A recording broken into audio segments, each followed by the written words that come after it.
करिए। मैंने अध्यक्ष महोदय प्रश्न जो किया था कि अप्रैल 2019 से 2022 तक सीजीएमएससी द्वारा जो खरीदी की गई है उसमें क्या यह शर्त रखी गई थी कि निर्धारित दर पर ही देना है और उसके लिए एफिडेविट देना है। जवाब उसमें आया है कि हाँ, ये एफिडेविट देना था, निर्धारित शर्त में ही देना था। और इसमें यह भी जवाब आया है कि एक फर्म ने बाद में 3 महीने बाद अपना दर को संशोधित किया है अधिक दर देने के बाद।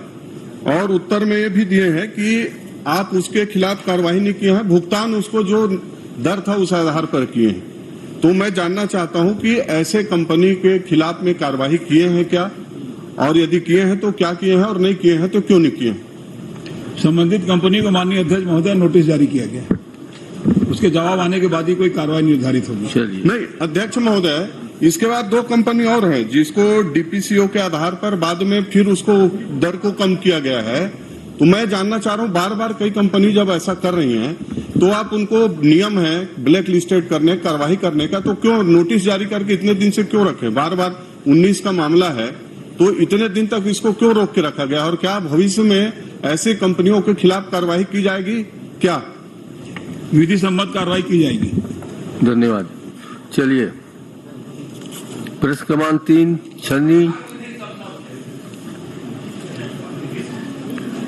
चन्नी साहू। आप वो कल बात हो चुकी बात।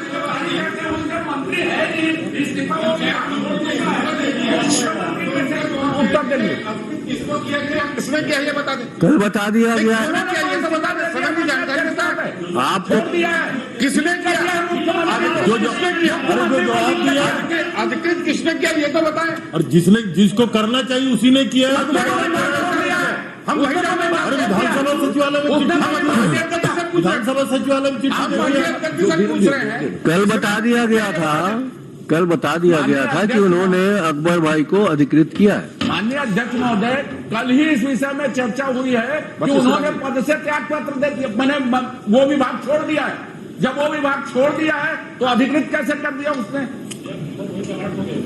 चूंकि उसके बारे में माननीय मुख्यमंत्री जी ने अभी कोई निर्णय नहीं लिया है, इसलिए उनके तरफ से जवाब देने की जवाबदारी। माननीय अध्यक्ष महोदय, आपकी व्यवस्था में प्रश्न नहीं उठा रहा हूं, लेकिन मुख्यमंत्री जी सदन में मौजूद हैं, वो बताएं इस बात को कि मैं। चलिए, अभी इसमें कोई अभी नहीं हुआ। प्रश्नकाल के बाद दे दीजिए। प्रश्नकाल के बाद भी बैठे रहेंगे। ये प्रक्रिया ही गलत हो गई माननीय अध्यक्ष। नहीं, कोई गलत नहीं। मुख्यमंत्री जी को जवाब देना चाहिए, उनका इस्तीफा स्वीकार क्यों किया गया। ये सदन में हो जाएगी। आप लोग पेपर में छपी हुई बातों को मुख्यमंत्री जी को स्वीकार नहीं किया, आपने कहा। मैं बोल रहा हूँ ना, मुझे जानकारी सूचना होगी ना किसी तरह की, तभी आपने कहा। तो इसलिए मुख्यमंत्री जी आप बोल रहे हैं, इसलिए हमने कहा कि मुख्यमंत्री जी बोल रहे इस बात को करके।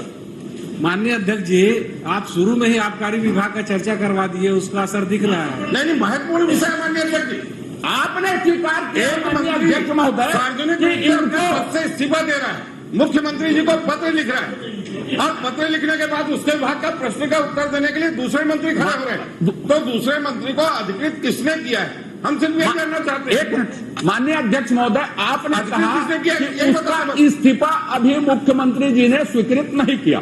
मैंने आपकी बात पर ही आग्रह किया, यदि ये बात सही है तो ये बात सदन को माननीय मुख्यमंत्री जी को बता देना चाहिए, विषय समाप्त हो जाए। अध्यक्ष जी आप बैठे तब 1 मिनट बैठे।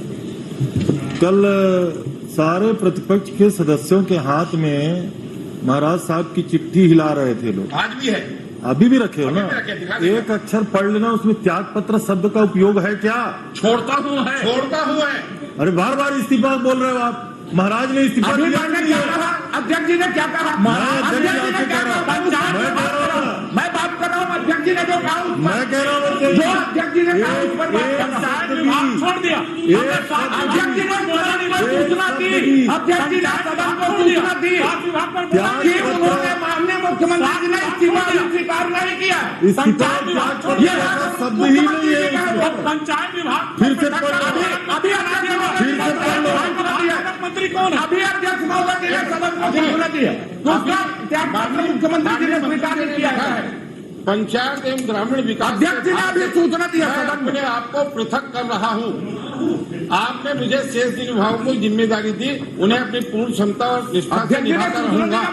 अपने आप को पृथक करने का मैं पत्र लिखा है। एक मिनट माननीय एक तरफ पृथक हो रहे हैं, एक तरफ अधिकृत कर रहे हैं। हमको अध्यक्ष जी आप एक तरफ पृथक हो रहे हैं, वही बात मुख्यमंत्री जी कहते, वही बात मुख्यमंत्री जी कहते, ये विषय हमेशा के लिए समाप्त हो जाए। चलिए बैठिए बैठिए, बड़ा मुश्किल से तो प्रश्न काल आता है यार। व्यवस्था महाराज, माननीय अध्यक्ष महोदय, आप तो वरिष्ठ हैं, अध्यक्ष रह चुके हैं, कल हम जाने लोग दीजिए। जब कल तो बहुत सारी इसमें बातें नहीं, कल हो चुकी चर्चा हैं। हुई थी और कल चर्चा में हम लोगों ने वहीं पर उसको छोड़ा था कि आज जब तक वो समाधान ना हो जाए, डिसाइड ना हो जाए कि आखिर जो समस्या है वो ग्रस्त बना हुआ है, उसके मुख्यमंत्री जी या आप, अब मामला वहीं पर फिर अटका हुआ है तो मैं कि समाधान उसका हुआ नहीं। और हम लोगों ने कल कहा था कि सदन की कार्यवाही आगे नहीं बढ़ेगी तो तब तक बंद कर देता हूँ के आपको। जब तक के माननीय अध्यक्ष आपका जी, उसका समाधान ना हो। माननीय अध्यक्ष जी, नहीं, उसी एक- उसी एक बात पे आप लोग जबरन क्यों अमर कर जी, रहे हैं? एक मिनट, जब अभी जो चौबे जी बता रहे हैं नहीं, उन्होंने आप क्या- प्रश्नकाल पे क्यों- माननीय आप माननीय शून्यकाल अध्यक्ष पे बात महोदय, नहीं माननीय अध्यक्ष करेंगे महोदय, चौबे जी ने कहा कि आप शून्यकाल पे बात नहीं करेंगे क्या? तो त्याग पत्र नहीं दिया तो पद मुक्त होना और पद इस छोड़ना पर चर्चा हो चुकी है, उसमें आज अंतर नहीं है हो क्या? सकती। उसमें जिस कोई पर अंतर नहीं है। आज अपने आप को कल पृथक चर्चा कर हो लिया चुकी है, आज नहीं हो और सकती। अपने आप को पृथक कर लिया, अध्यक्ष मतलब महोदय, पंचायत विभाग से प्रश्न उन्होंने करना पृथक है। कर लिया। तो इसलिए माननीय प्रश्नकाल अध्यक्ष में कोई महोदय, व्यवस्था का प्रश्न नहीं आता। माननीय अध्यक्ष आप महोदय, वरिष्ठ हमारा नेता है, ये बैठ निवेदन जाइए। है कि इसमें मुख्यमंत्री जी बैठे हुए हैं और मुख्यमंत्री तो जी से शून्यकाल भी में हम लोग देंगे ने जवाब, आग्रह किया जब उसके था। प्रश्न का या उत्तर तो आएगा उसका जवाब त्याग देंगे। पत्र आप स्वीकार कर ले, उसको हाँ कहें, स्वीकार यदि व्यवस्था नहीं का कर रहे हैं तो उस संदर्भ में ये तो मुख्यमंत्री जी यहाँ पर बताएं, वक्तव्य दें। अध्यक्ष जी, ये तो प्रश्न का चलिए। चाहते हैं मुख्यमंत्री जी वक्तव्य दे करके। रणनीति है, चलिए माननीय ननकी राम जी, किया जा रहा है। आप विलम्ब से आए हैं, पूरा सदन आपको जन्मदिन पर बधाई देता है। आप स्वस्थ रहे, दीर्घायु हों। छन्नी साहू, माननीय अध्यक्ष महोदय जी, मैं प्रश्न लगाई थी जिसमें मेरे खुज्जी विधानसभा में जनता